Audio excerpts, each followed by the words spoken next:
네, 다음 소식입니다. 지하상가 관리 운영을 두고 인천시와 지하상가 상인들이 갈등을 빚고 있죠. 인천시의회가 상인들의 입장을 반영해 지하상가의 전대를 5년간 허용하는 내용의 조례 개정안을 가결했는데요. 인천시는 상위법 위반이라며 반발하고 있습니다. 네, 취재 기자와 함께 자세한 이야기 나눠보겠습니다. 자, 이재필 기자, 이번에 통과된 개정안부터 먼저 살펴볼까요? 네, 정확한 명칭은 인천광역시 지하도상가 관리 운영 조례 일부 개정 조례안입니다. 20일 열린 인천시 의회 본회의를 통과했는데요. 조례 핵심 내용을 살펴보면 공공자산인 지하상가를 민간에게 매각할 수 있다는 조항을 신설했고요. 앞선 조례 개정으로 지하상가의 양도와 양수, 전대를 2020년 1월 31일부터 이제 2년간 유예했었는데 이번에 또 한 번 개정하면서 이를 5년간 그러니까 2025년 1월 31일까지 허용했습니다. 네, 그런데 이번에 이 개정안에 대해서 인천시 측에서는 상위법에 위배된다라고 반대 입장을 보이고 있는 거라고요? 네, 맞습니다. 먼저 현행법상 지하상가를 일반에 매각하는 것이 가능할지는 이제 현재로서 확답하기 어렵고요. 그리고 공유재산 및 물품관리법을 살펴보면 행정자산의 전대를 금지하고 있습니다. 지난 2020년 조례 개정을 통해서 전대를 2년간 허용했던 것도 법으로는 그러니까 위반되지만 갑작스러운 조례 개정으로 상인들의 혼란이 예상되는 만큼 이 정도는 우리가 감수하겠다는 인천시의 의중이 담겨 있었던 거거든요. 인천시 관계자는 조례 개정은 인천시 의회 본연의 역할인 만큼 존중한다면서도 상위법을 위배하는 것에 대해서는 우리도 대응을 다각도로 검토하지 않을 수 없다고 답변했는데요.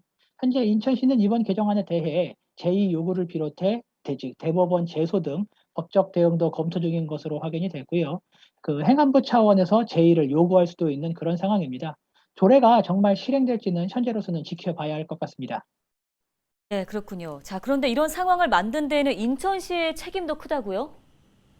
네, 맞습니다. 저희도 여러 차례 보도해 드린 바 있는데요.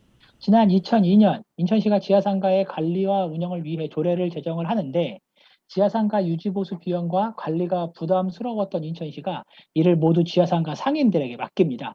대신 조례로 상인들의 지하상가 관리 권한을 인정해주고 상가의 양도와 양수 그리고 전대를 허용해 주죠. 이를 바탕으로 상인들이 지하상가를 사유재산처럼 이제 사용해 왔거든요.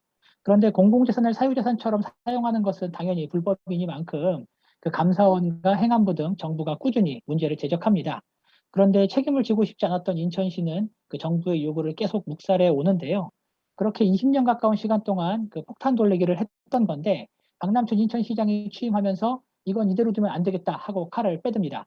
그러면서 전대 금지 등 문제의 소지를 개선한 개정안이 지난 2020년 1월 31일 인천시 의회를 통과했는데요.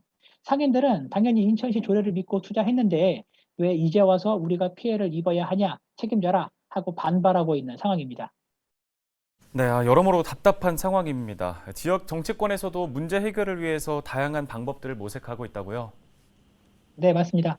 가장 대표적인 게 이성만 국회의원인데요. 이성만 의원이 발의한 전통시장 및 상점가 육성을 위한 특별법 일부 개정 법률안이 최근 국회 본회의를 통과했습니다. 지하상가 등 지자체 공유 재산에 입점한 상인들이 최대 10년까지 활동할 수 있도록 하는 내용의 법안인데요. 조례 개정으로 지하상가 재입찰에 참여해야 하는 지하상가 상인들에게는 도움이 될 것으로 예상이 됩니다. 이성만 국회의원의 이야기를 직접 한번 들어보시죠. 현재 부평 같은 지하상가에 보면은 지금 계신 분들이 다 거의 다 나가야 돼요. 이 법이 개정이 안 되면.